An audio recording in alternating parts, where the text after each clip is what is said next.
en mi carácter de comandante en jefe de las Fuerzas Armadas de la Nación, a su habitual cena de camaradería desde el año 2008, para ser más precisos. La primera vez que tienen, por lo menos como presidenta, una mujer. Hubo otra mujer, pero había sido elegida como vicepresidenta y no como presidenta. Esta es mi última cena en ese carácter, lo cual no quiere decir que pueda comer con algunos de ustedes en alguna otra oportunidad. No estaría mal tampoco, pero me parece que sería bueno que pudiéramos repasar lo que considero han sido años intensos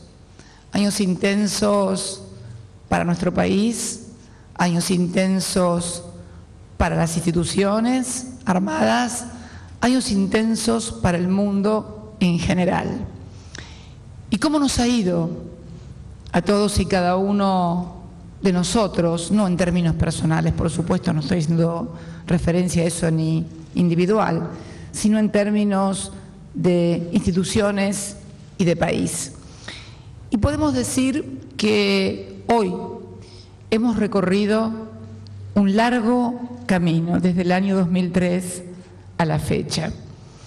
Un largo camino que encierra varios capítulos, capítulos institucionales propiamente dichos del sector, un entramado institucional de la política de defensa que ha adquirido una densidad que no tenía en otros momentos. Densidad que tiene que ver también con el ejercicio continuo de la democracia y del rol de defensa que deben tener nuestras Fuerzas Armadas.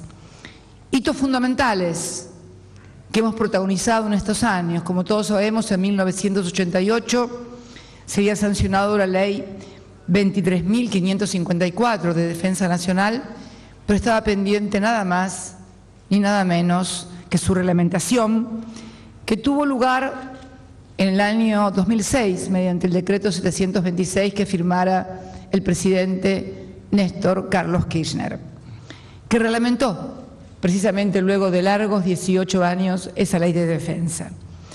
Luego, lo que constituyó el decreto de 1729, que crea el ciclo de planeamiento de la defensa nacional, se comienza a planificar la defensa nacional. Y la primera directiva de esa defensa, en virtud de la ley y la reglamentación emanada del Poder Ejecutivo, que me tocó ejercer a mí en el año 2009. ¿Cuáles han sido los que podemos definir como los lineamientos basales, los fundamentals de esa estrategia en materia de política de defensa? Primero, la reafirmación para siempre de la conducción civil de nuestras Fuerzas Armadas, a través del Ministerio de Defensa también, como representación del comandante en jefe de las Fuerzas Armadas, en este caso quien ejerce la primera magistratura del país.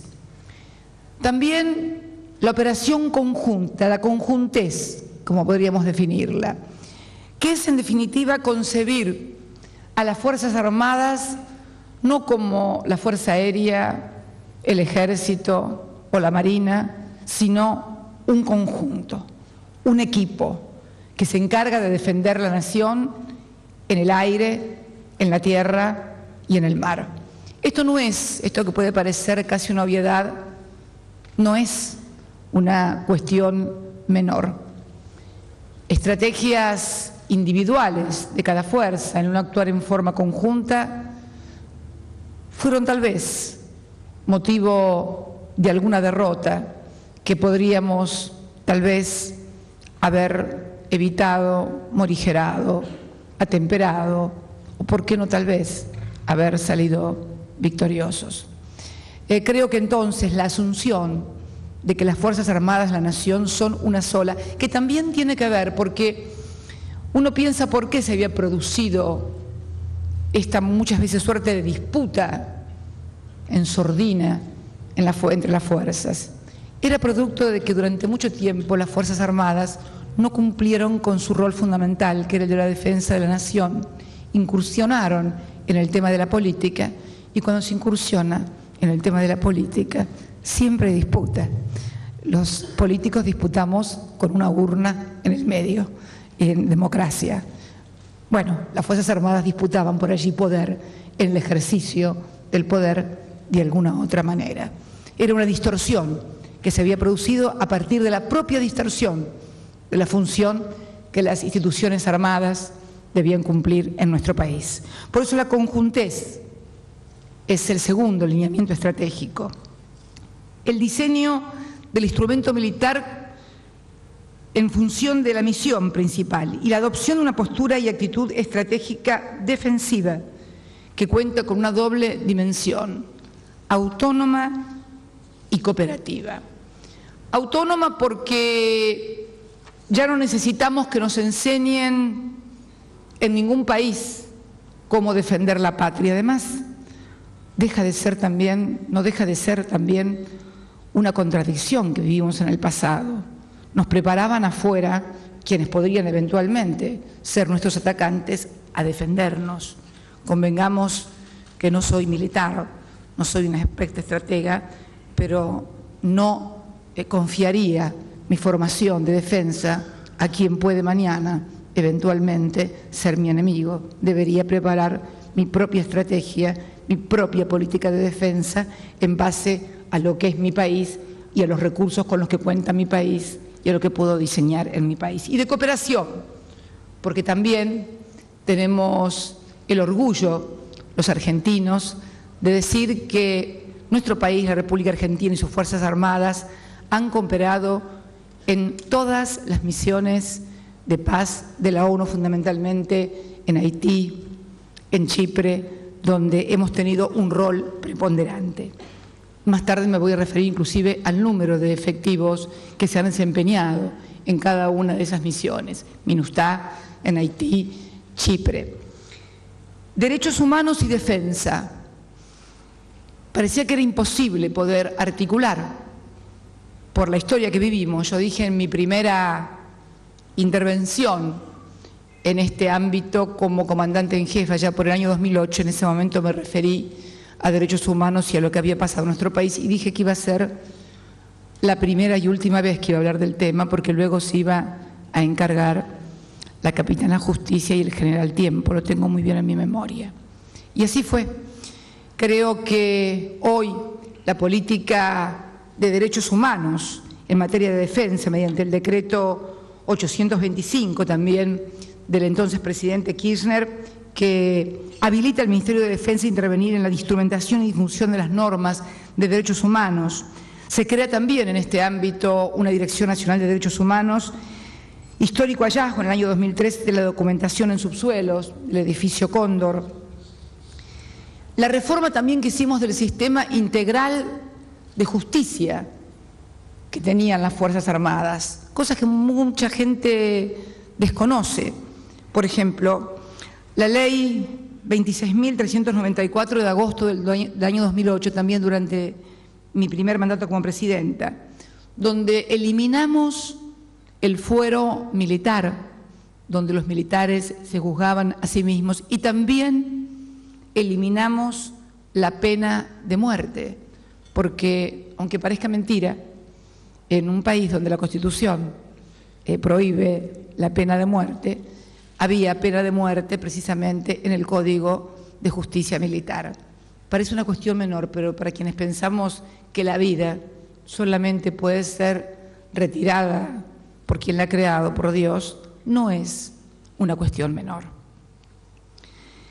Se rediseñó integralmente también el sistema disciplinario, adaptándolo a la Constitución y a los tratados internacionales en materia de derechos humanos. Ustedes saben que la reforma del 94 adoptó 22 tratados internacionales en materia de derechos humanos.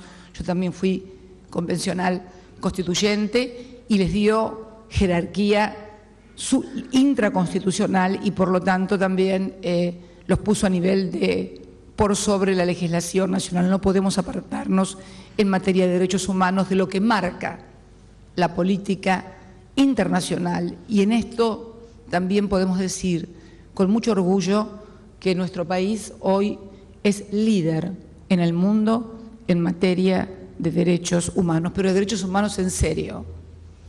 No somos de los que hacemos que otros apliquen los derechos humanos y nosotros los violamos constantemente o no nos adaptamos a ninguna de las convenciones que se firman. No tenemos una doble vara, un doble rasero, como se suele decir. Adentro y afuera es exactamente lo mismo.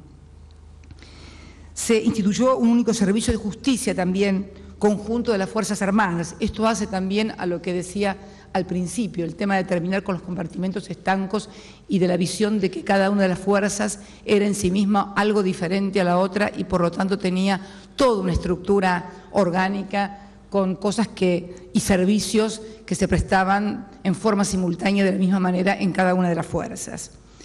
Desclasificación de archivos documentales, como sucede en todas las naciones desarrolladas. El decreto 4 del año 2010 desclasificó archivos de inteligencia de las acciones que fueron comprendidas en el periodo 1976 y 1983 relacionadas con la dictadura. También un gran orgullo, por lo menos para quienes creemos profundamente en la causa de Malvinas y creemos realmente que la mejor defensa que podemos hacer de nuestras islas es toda la verdad, porque ya que exigimos a los demás que reconozcan la verdad, que es nuestra soberanía, no podemos menos nosotros que también reconocer las cosas. Y mediante el decreto 200 del año 2012 se desclasificó y publicó el informe Rattenbach, del general Benjamin Rattenbach y sus antecedentes documentales. El decreto 503, el más reciente, del año 2015, donde se desclasificaron los documentos de las Fuerzas Armadas en todo lo relativo al conflicto del Atlántico Sur.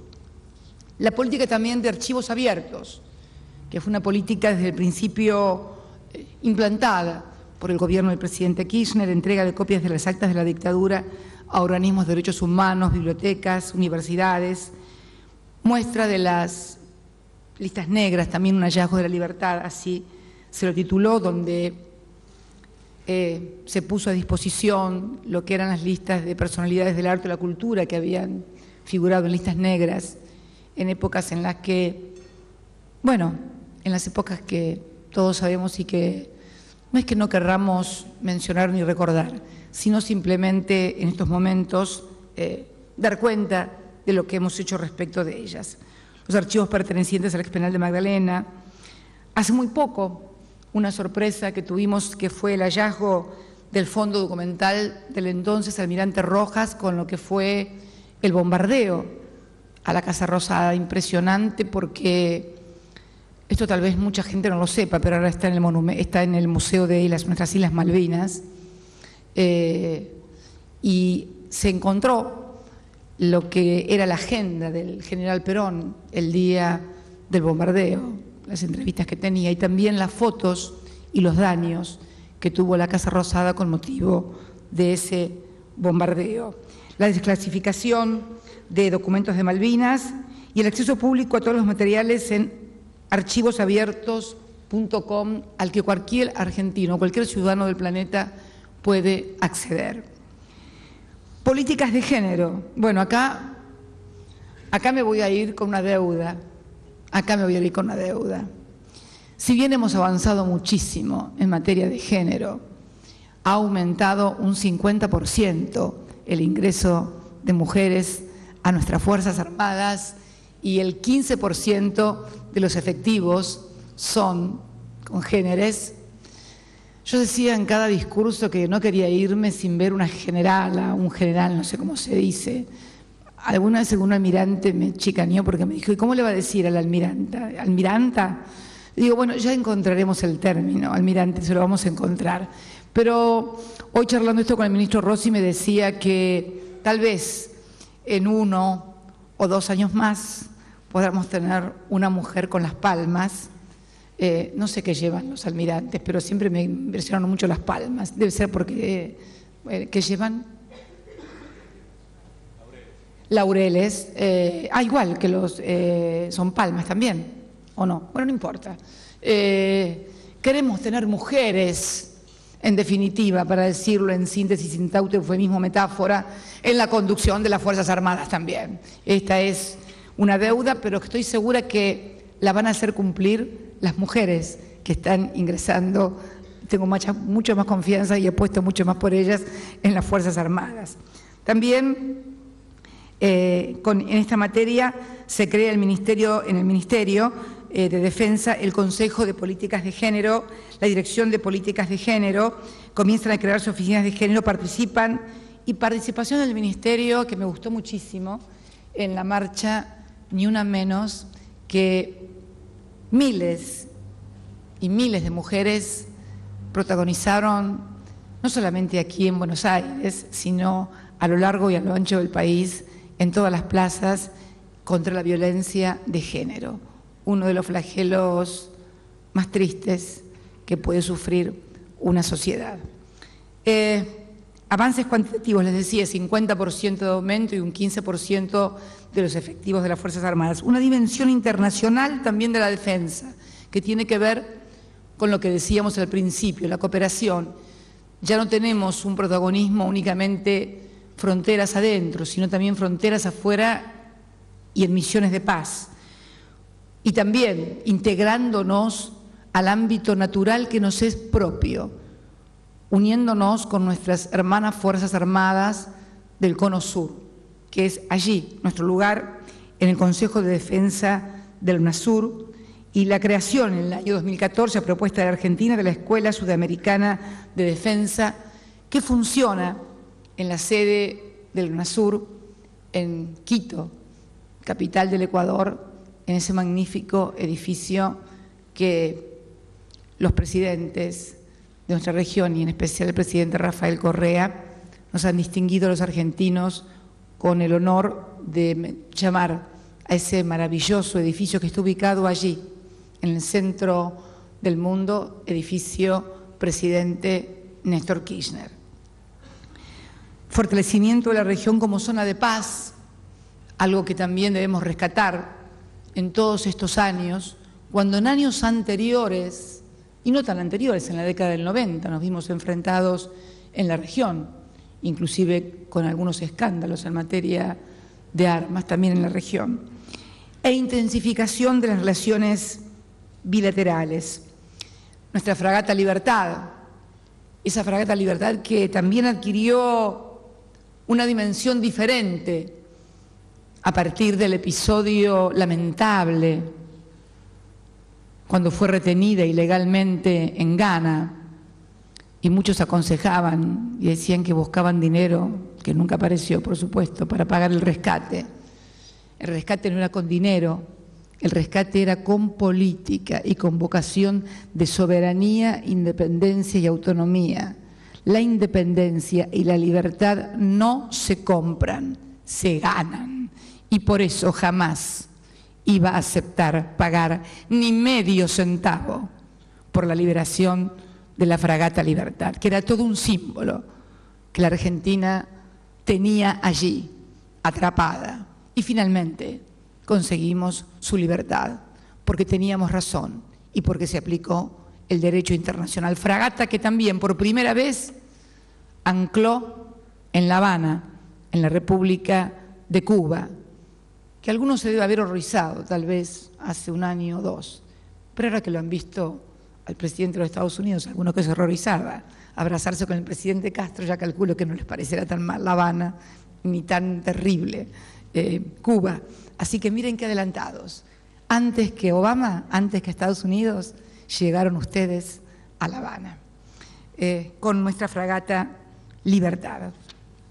El aporte de la MINUSTAH en el año 2004, donde enviamos el primer contingente argentino a Haití. Allí va a permanecer el hospital en funcionamiento, que es el Hospital Militar Reubicable, que me tocó conocer y que realmente deben sentirse como miembros de las Fuerzas Armadas en particular y los argentinos en general muy orgullosos de la labor que despliega ese hospital, atendido enteramente por médicos y médicas argentinas, enfermeras, auxiliares que atienden a todas las fuerzas de los distintos países que integran la MINUSTAH, que es la Misión de Paz de Naciones Unidas. Cerca de 12.600 militares argentinos participaron en la misión de estabilización de Haití como Cascos Azul, el mantenimiento también de la paz en Chipre. Desde el año 2003, la Argentina aportó 7.354 efectivos militares al trabajo de Naciones Unidas allí en Chipre. En Chipre, cerca de esa Grecia, que parte de esa Grecia, o cerca de esa Grecia, mejor no nos metamos en el tema, no te rías, Zanini, no digo parte de Grecia y se arma un lío internacional fenomenal, pero no es así, simplemente en Chipre 7.354 militares argentinos participando allí. En educación, también hitos fundamentales en nuestras Fuerzas Armadas. En el año 2004, el debate sobre la educación en las Fuerzas Armadas en el marco del proyecto La Defensa Nacional en la Agenda Democrática. Nos abocamos a modificar los planes de estudios de nuestras Fuerzas Armadas. Se creó un consejo consultivo para la reforma de la educación de esas Fuerzas Armadas y en ese año también se crea la Escuela Superior de Guerra Conjunta. La creación de la Subsecretaría de Formación en el año 2007. En el año 2010 se reforman los planes de la formación también de los suboficiales de las tres armas. La inauguración en el año 2012 del Centro Educativo de las Fuerzas Armadas, la capacitación para la promoción de derechos y contra la discriminación junto al INADI y también la conformación de la Universidad de Defensa. Eso te habías olvidado de ponerlo y yo me acordé. Agustín, no está en el resumen, pero tiene una presidenta con memoria, afortunadamente. Nueva formación, con producto de estas reformas, tenemos una nueva formación de oficiales y ya se reformaron integralmente los planes de estudio de las escuelas de oficiales en las tres armas. Y este año, miren lo que duran las cosas y el tiempo que es necesario para ir cambiando las cosas. Recién este año va a egresar la primera formación de oficiales de las tres fuerzas en el marco de los nuevos planes de educación o de la reforma integral de los planes de educación. Nada es de un día para el otro. De un día para el otro se puede destruir y tirar todo abajo, pero construir, y construir en serio y sólidamente, eso demanda mucho tiempo, mucha paciencia y por sobre todas las cosas, mucha convicción. No, acá está, la Universidad de la Defensa Nacional. 2014, aprobación del Congreso del proyecto enviado por el Poder Ejecutivo, incluye las carreras de pregrado y posgrado y formación de alto nivel para militares y civiles vinculados a la defensa nacional. Implementación del Plan Fines, un plan del que estoy particularmente orgullosa que también se aplicó aquí, como en todo el ámbito del sector público, el Plan Fines. Un plan que pensamos allá por el principio de mi primer mandato, 2007-2008, cuando advertimos que a mucha gente, por todo lo que había pasado en el país, porque había perdido el trabajo, porque sus padres no habían podido completar o ayudar en los estudios, había mucha gente que le faltaban 2 o 3 materias. Empezamos así, con 2 o 3 materias, 4 o 5, y finalmente fuimos extendiéndolo y se han graduado ya casi 600.000 argentinos en su escuela primaria o en su escuela secundaria, obtenido su título, mejorado su posición en los escalafones de revista porque han obtenido el título y lo que es mejor aún, muchos de ellos ingresando a las nuevas universidades, a las 54 universidades nacionales, públicas y gratuitas, de las cuales 19 fueron creadas durante nuestra gestión. La formación profesional y capacitación también de voluntarios, el conectar igualdad, la distribución de las computadoras del programa de ANSES Conectar Igualdad también llegó a todos los liceos militares. Todos los alumnos tienen su netbook. Fueron entregadas casi 5.000 netbooks este último año en los liceos militares argentinos. Un plan de conectividad, de cortar la brecha digital en la cual nadie podía ni debía estar ausentes, ni de uniforme ni de civiles, ni del norte ni del sur, ni del centro ni de la montaña, todos los argentinos conectados. Ciberdefensa, que es el gran desafío que hoy enfrenta, yo creo que esta etapa civilizatoria.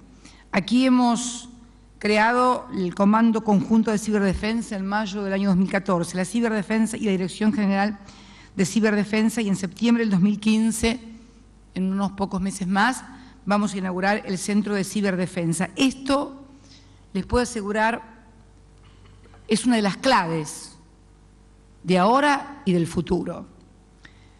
La dominación ya no solamente se hace en forma convencional a través de invasiones o armas, al contrario, hoy el estadio superior que están llevando las potencias dominantes es el ataque cibernético, el poder ingresar en los sistemas, metadatos. Al que no, les recomiendo la lectura de un libro fascinante escrito por Glenn Greenwald, un periodista del The Guardian, que es Snowden, sin un lugar en el mundo donde esconderse. Y la verdad que nunca mejor puesto ese título. Cuando uno entra en ese mundo, lee y sobre todo también le cuentan los propios protagonistas lo que significa hoy el espionaje, no el espionaje, estamos acostumbrados a las películas de espías de James Bond. Bueno, eso se acabó. Ni nadie es tan buen mozo como James Bond, ni nadie hace las cosas que hacía James Bond. Hoy es mucho más fácil, mucho más sofisticado, lo puede hacer, normalmente lo hacen además gente muy joven, porque son las que tienen el lenguaje del software, de la informática. Nosotros, la mayoría de los que estamos acá, somos, lamento comunicárselos, por más que algunos tal vez se crean muy adelantados, somos la generación de la lectoescritura. Nuestra cabeza, nuestro sistema de comprensión, nuestro sistema de funcionamiento está hecho hasta ahora para ese lenguaje. Hay un nuevo lenguaje que los jóvenes entienden, se adaptan absolutamente, incluso uno puede encontrarse con personas que ni siquiera tienen su título secundario y sin embargo son verdaderos cerebros en materia de lo que es el ataque cibernético. También en materia de sostén logístico antártico, este año cumplimos 110 años de presencia de nuestras Fuerzas Armadas en el continente antártico. Contamos con 13 bases, 6 permanentes y 7 temporarias. Hay una articulación permanente del Ministerio de Defensa con la Dirección Nacional del Antártico y el Instituto Antártico Argentino, que depende de la Cancillería. Cada campaña antártica, cada verano, involucra a más de 1.500 personas del Ministerio de Defensa, que no solamente realizan tareas propias militares, sino fundamentalmente de carácter científico. Nuestras misiones en la Antártida tienen por sobre todas las cosas, además de reafirmación, obviamente, de la soberanía, tienen una comprensión y una visión esencialmente científica. La próxima apertura de una base antártica también permanente de apoyo logístico en Petrel. La radarización, en la cual hemos avanzado muchísimo, radarización del espacio aéreo. En el año 2004, el presidente Néstor Kirchner, es inevitable referirse a él porque con él comenzó todo, crea el Sistema Nacional de Vigilancia y Control Aeroespacial, SINVICA, y comenzamos un trabajo conjunto entre las Fuerzas Armadas y el INVAP para la fabricación de radares. Radares primarios argentinos, RPA. El contrato con INVAP prevé la instalación de 6 de estos radares. Los 2 primeros ya están instalados y funcionando, uno en Las Lomitas, provincia de Formosa, y otro, los 2, y el otro en Ingeniero Juárez, también en la provincia de Formosa. Y se está instalando el tercero de estos 6 radares en Pirané. Los 3 restantes serán instalados entre fines del 2015 y el año 2016. Radar secundario monopulso argentino. Se instalaron de estos 22 radares para el control del tránsito aéreo. Cuando empezamos con esto, en la Argentina solamente 4 aeropuertos argentinos estaban radarizados.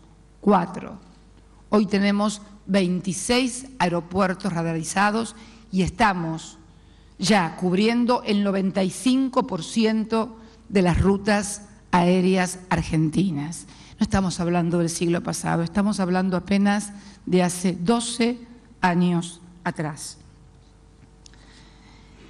La recuperación, y en esto quiero hacer hincapié especial, porque ha sido una constante en todas mis intervenciones en estas cenas, y que es la recuperación del rol de la industria para la defensa, la recuperación del rol industrialista, histórico, que las Fuerzas Armadas desempeñaron en nuestro país y que realmente conocieron épocas de gloria. Y es esto lo que queremos recuperar.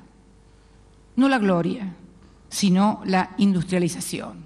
Que la defensa también sea vista y se efectivice como una industria que desarrollen nuestros técnicos y nuestros científicos. Por esa razón es que hace muy poco tiempo promulgamos una ley que se debió a una iniciativa legislativa de el hoy secretario general de la Presidencia, doctor Eduardo de Pedro, entonces legislador nacional, que presentó un proyecto de ley por el cual fabricaciones militares no puede ser objeto de más privatizaciones, salvo que lo sea por ley. Todos ustedes saben lo que pasó con fabricaciones militares, que se privatizó la mayor parte de ellas en condiciones absolutamente perdidosas para las Fuerzas Armadas y obviamente para la nación argentina. Esta ley prohíbe de ahora en más la privatización de cualquiera de las instituciones de fabricaciones militares. Y si alguien quiere hacerlo, porque estamos en democracia y así lo concibe la Constitución, deberá enviar una ley al Parlamento y someterla a la discusión de todas las fuerzas políticas que tengan allí representación. Ya no más a tiro de decreto una privatización de fabricaciones militares. Y en materia de fabricaciones militares, fue en el año 1990 cuando se declararon sujetas a privatizaciones, sujetas de privatización todas las unidades productivas y fábricas militares. Y bueno, llegamos a lo que llegamos, al desmantelamiento, al desguace total de lo que supo ser en algún momento un orgullo para todos los argentinos. Y comenzamos lentamente a reconstruir ese rol de industrialización de nuestras Fuerzas Armadas. Por decreto del Poder Ejecutivo pasa a depender del Ministerio de Planificación para iniciar un proceso de transformación jurídica, estructural y operativa. Y Fabricaciones Militares vuelve luego, en el 2013, a la órbita del Ministerio de Defensa, ya con el know-how que había adquirido en el Ministerio de Planificación, donde se dio el envión necesario, porque no estaba en condiciones el sector de defensa de poder hacerlo. Y en el año 2014, después de 60 años, 6 décadas, vuelve a abrirse una nueva fábrica militar en Háchal, San Juan, en materia de explosivos. En el año 2015, lo que decía decían, una ley que prohíbe precisamente la privatización indiscriminada. Fabricaciones Militares recupera capacidades. Instalamos e inauguramos hace poco, de aquí lo veo al ministro del Interior y de Transporte, en Río Tercero. Me gustaría, ustedes lo deben conocer a muchos militares, las condiciones en que estaban esos galpones, rotos, ratas, en fin, era lo único que había. Se reconstruyó íntegramente y de allí salieron los primeros 10 vagones tolva granarios para carga de granos. Fíjense ustedes, Es un contrato que une al Ministerio de Transporte con el Ministerio de Defensa para la producción de 1.000 vagones, ¿no? 1.050 vagones. Ya se entregaron, y con una capacidad de producción, la fábrica de hasta 3 vagones por día, por lo cual en plena función va a poder producir 600 vagones al año, que van a permitir además aplicar competitividad a nuestra economía, porque el transporte de los granos se hará a través del sistema ferroviario, que es, en términos de precio de transporte, un 75% más barato que el transporte por tierra, por otra vía que no sea por material rodante, por ejemplo. Y también otros tipos de vagones, y el otro que no me acuerdo, que es el bogie, que es el carrito de las ruedas para transportar otro tipo también de vagones. La verdad que con una inversión de 1.000 millones de pesos el otro día tuve mucho orgullo de ver esa fábrica a pleno, reluciente y entregando los 10 primeros vagones Tolva. En la fábrica argentina de aviones, FADEA, cuando estuvimos el otro día, fue en Mendoza, creo, cuando salíamos de Mendoza, ¿no? Salíamos de Mendoza, veníamos con el ministro de Economía caminando, y no sé si Axel está por acá o no vino hoy, ausente, con aviso, sin aviso.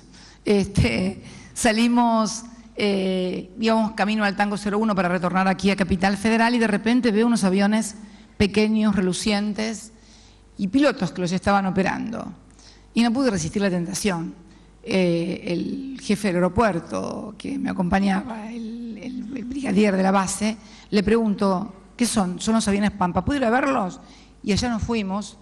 Yo no pude meterme adentro de uno de ellos, pero el ministro sí se metió en el de atrás, en el que acompaña al piloto de combate, y la verdad que cuando uno se acerca, el avioncito de afuera parece un avioncito chiquitito, así, pero cuando se acerca y mira el grado de tecnificación que tiene en materia de todo lo que es el comando, realmente, y le pregunto: ¿pero esto lo hicimos todo acá? Todo acá, presidenta, me dijo. Y la verdad que un gran orgullo. En 1995 se había entregado a la fábrica militar de aviones en concesión al estadounidense Lockheed Martin, y en el 2008 la adquisición de las acciones de la firma estadounidense y creación de la nueva fábrica argentina de aviones, FADEA, Brigadier San Martín, ese gran argentino que tanto hizo por la grandeza de la nación. No es solamente por la Fuerza Aérea, es por la grandeza de la nación. En el 2014, FADEA vuelve a exportar, gracias al contrato que hemos firmado con Embraer, la compañía de aviones brasilera, para la fabricación de partes del avión KC-390. Lo de KC no tiene absolutamente nada que ver, es pura coincidencia. También el IA-63 Pampa, que se modernizaron y remotorizaron 8 unidades del avión IC-3 Pampa, y en diciembre del 2003 se aprobó el contrato entre el Ministerio de Defensa y FADEA para la fabricación de 40 aeronaves Pampa y Pampa GT. Tandanor, pero antes de Tandanor, el sistema aéreo robótico SARA, que estamos trabajando también en un contrato firmado con INVAP. Los argentinos tienen que saber que estamos en el ámbito de FADEA, un contrato firmado con INVAP, todos saben que es INVAP, para la fabricación de aviones no tripulados, lo que comúnmente se conoce con el nombre de drones. Bueno, en la Argentina, los argentinos estamos fabricando drones entre una empresa argentina como INVAP con nuestras Fuerzas Armadas.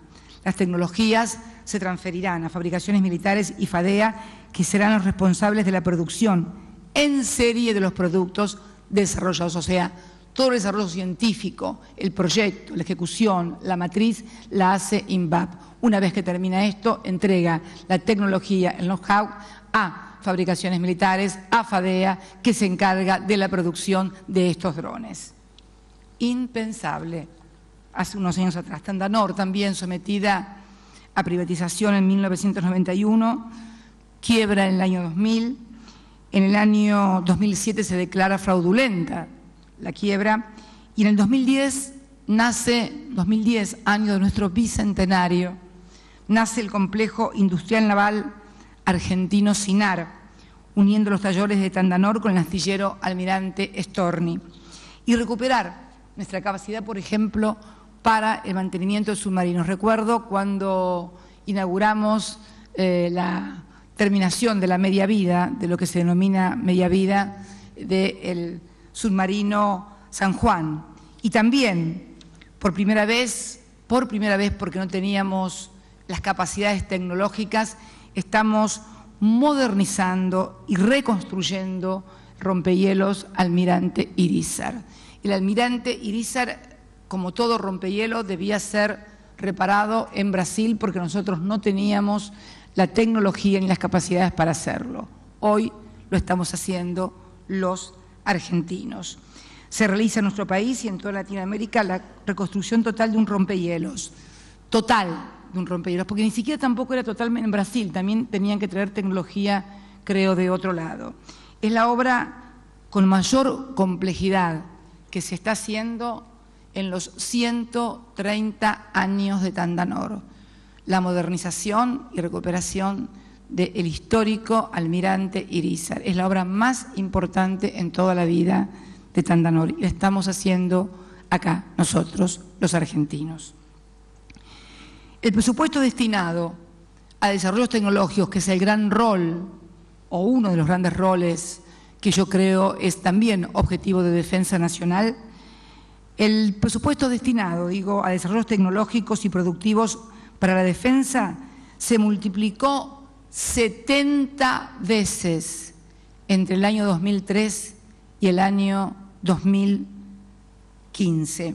Para que tengan una idea en cifras, en el año 2003, para desarrollos tecnológicos y de producción en Fuerzas Armadas o en materia de defensa, se destinaba la suma de 61 millones de pesos. En el año 2015 estamos destinando 4.272 millones.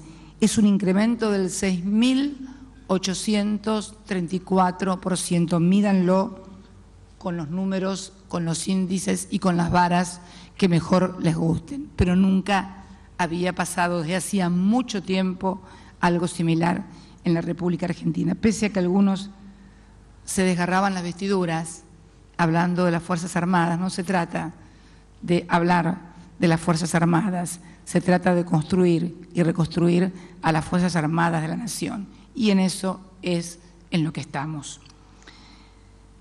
El equipamiento logístico también del Ejército argentino, que teníamos urgencias y se invirtieron 930 millones en equipamiento de combate individual. Nos faltaban uniformes en forma para nuestros soldados. La modernización de los aviones Hércules C-130, que se firmó el contrato para la modernización de 5 aviones Hércules. La inversión total ronda aproximadamente 75 millones de dólares. Los GROP TP-120, que son las últimas 6 unidades recibidas, completamos los 10 aviones GROP TP-120 para el entrenamiento de civiles y militares. Fueron adquiridos en Alemania y ensamblados totalmente en Fadea, en la provincia de Córdoba. La adquisición de 2 helicópteros Bell, también 412 EP. La operación demandó 17 millones de pesos para tareas de rescate, traslado y apoyo a la comunidad. La adquisición también de buques para la Armada Argentina, compra de 4 remolcadores polares de origen ruso, una capacidad de operación en aguas antárticas y de patrullaje en nuestro litoral marítimo, con una inversión de más de 8 millones de dólares. Y las emergencias que hemos tenido desgraciadamente en la República Argentina y en la cual debo reconocer y agradecer a todo el personal de nuestras Fuerzas Armadas cómo se han comportado en cada una de estas emergencias normalmente de carácter climatológico, como fueron las inundaciones en la ciudad de La Plata, como fueron las erupciones en distintas oportunidades de los volcanes en la Patagonia, la verdad, las inundaciones en Córdoba, también donde asistimos prontamente, en general, allí donde hubo una emergencia, los primeros que llegaron fueron nuestros soldados, nuestras Fuerzas Armadas, desde el agua potable con las bombas potabilizadoras de agua hasta la ayuda con los médicos, hasta el tema de carpas para los evacuados, alimentación, etcétera, con una gran cooperación además de organizaciones civiles y también organizaciones sociales y políticas que mancomunadamente con nuestras Fuerzas Armadas se dedicaron y dieron su esfuerzo y su servicio a ayudar a los compatriotas que estaban en serias dificultades en esos momentos. Es también una manera de articular una defensa, porque nuestras Fuerzas Armadas deben ser queridas por nuestro pueblo y deben ser necesarias deben sentirse necesarias por el pueblo. Y realmente creo que es una tarea que estamos logrando y hemos logrado con éxito. Y no puedo dejar de mencionar tal vez lo que es mi criterio. Ustedes saben que yo creo que muchos de nuestros problemas obedecen también muchas veces a prejuicios culturales o a saberes que creemos que son de una manera y son de otra.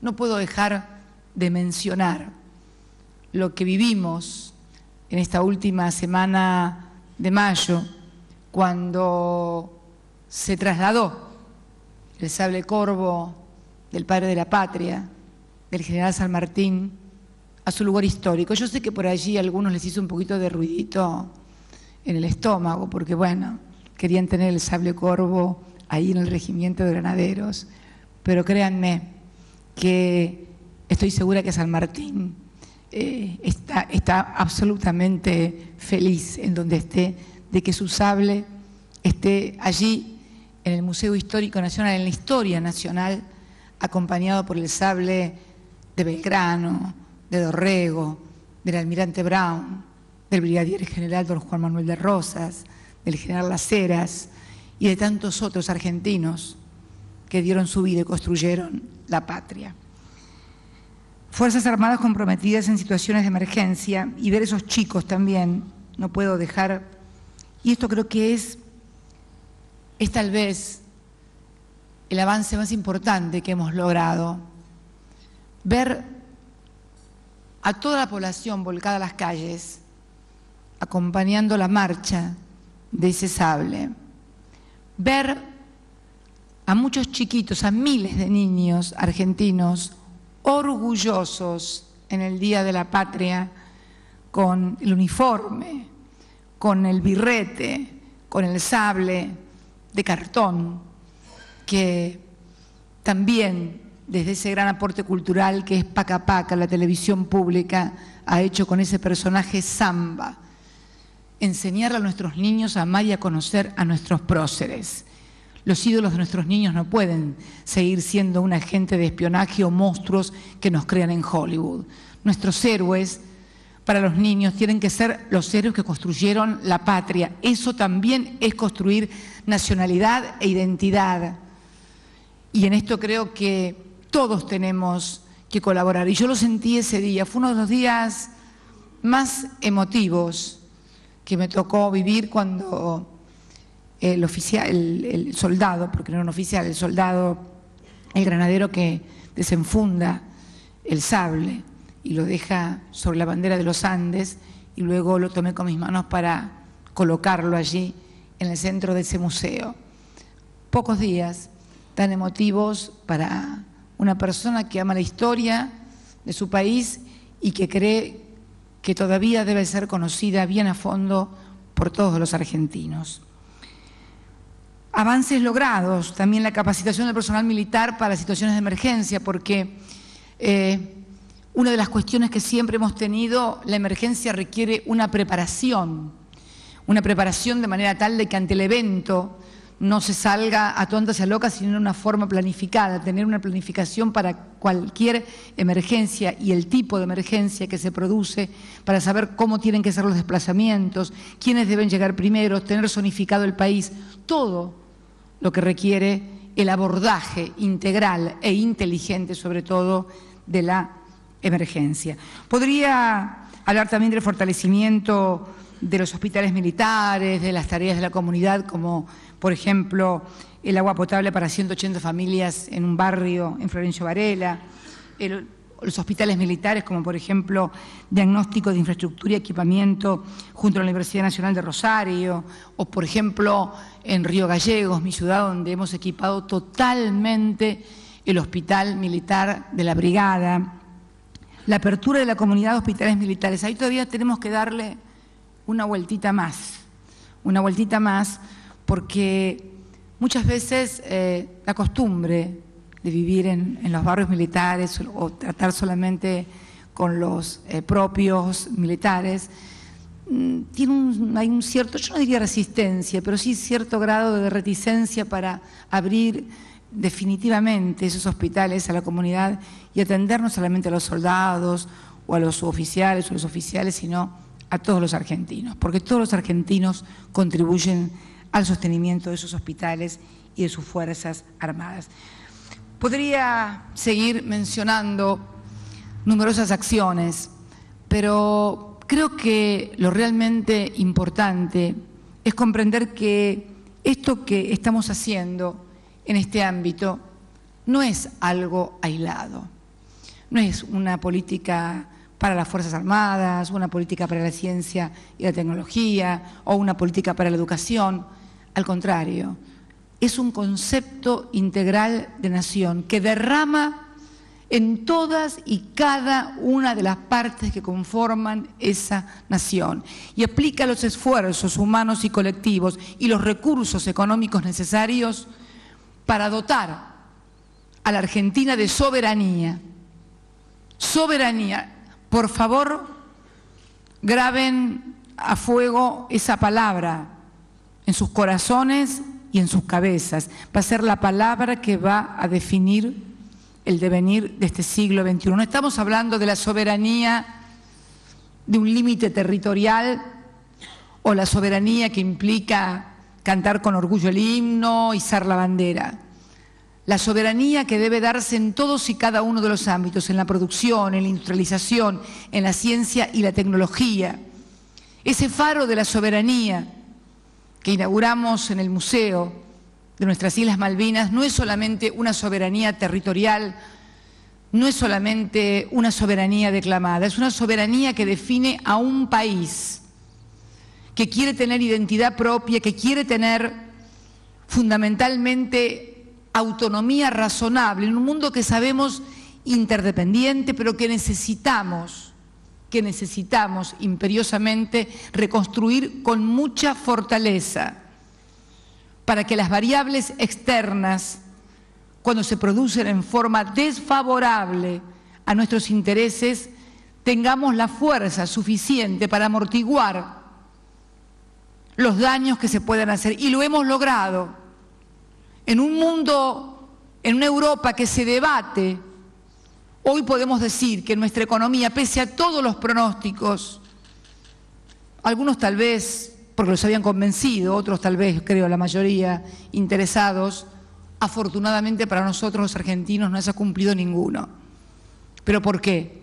Porque hemos desarrollado un proceso de reindustrialización, un mercado interno muy fuerte, un desarrollo y una inversión en ciencia y tecnología, en cultura, en educación, sin precedentes en toda nuestra historia, en un crecimiento del Producto Bruto también sin precedentes. Por eso podemos hacer estas cosas en las Fuerzas Armadas y además porque no habrá Fuerzas Armadas grandes en una nación que no lo sea. Los momentos de mayor gloria de nuestras Fuerzas Armadas, los momentos de mayor identificación del pueblo con sus Fuerzas Armadas ha sido en los gobiernos que han dotado no solamente de soberanía en los símbolos, en el territorio, sino también de soberanía popular a nuestro país y a las sociedades. Y este creo que es el legado más importante que podemos hacer quienes nos empeñamos en la política como militantes, como dirigentes políticos y que han elegido y quienes han elegido también por vocación no la política, sino ser soldados de la nación. Ser soldado de la nación no significa levantarse temprano, saludar la bandera y cantar el himno. Ser soldado de la nación también significa identificar los intereses personales y colectivos como fuerza con los del Estado Nacional. El Estado Nacional, no estoy hablando del Gobierno Nacional, estoy hablando del Estado Nacional, que es precisamente el instrumento que hemos recuperado luego de décadas de neoliberalismo, donde nos dijeron que el Estado estaba de más. Y ustedes también les dijeron que estaban de más. Porque en definitiva, no se necesitaban Fuerzas Armadas preparadas para el desarrollo, para la producción y para la defensa nacional.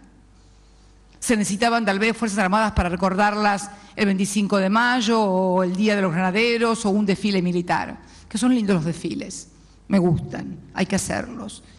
Pero antes que desfilar hay que saber que tenemos que conformar un país, un Estado fuerte, en un mundo que cada vez va a ser más complejo y más difícil, y que el rol que ustedes tienen que tener como soldados de esa nación es contribuir a su defensa, y contribuir a su defensa es precisamente tener la identificación con nuestra historia, aprender de nuestros errores, corregirlos, que todos los hemos tenido, y todos juntos, en forma unida, solidaria, que no significa pensar igual respecto a todo, pero sí significa pensar igual en una sola cosa, en que la patria debe estar por sobre cualquier interés partidario, corporativo o sectario.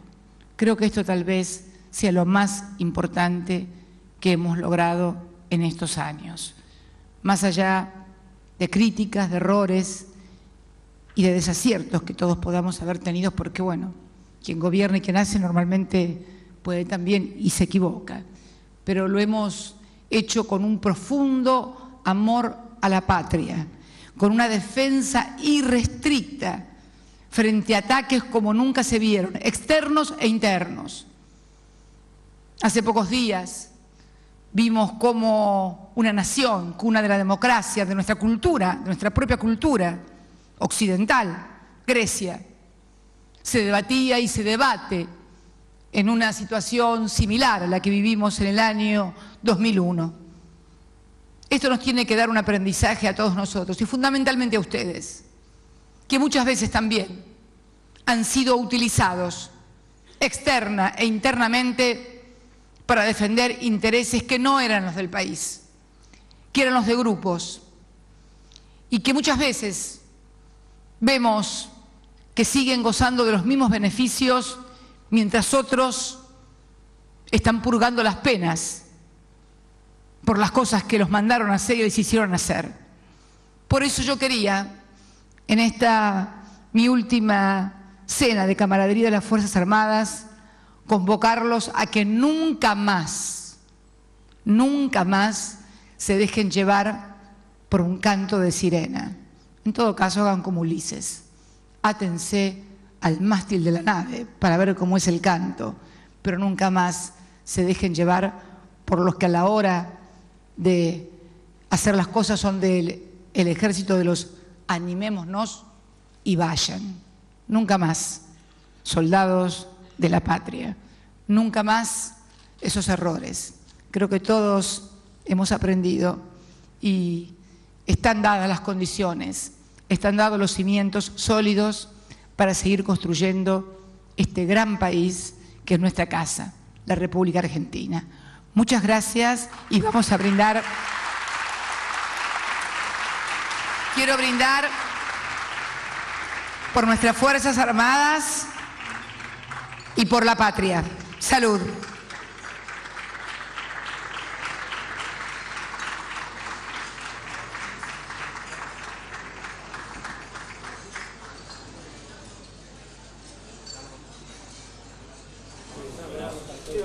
Ponelo para arriba.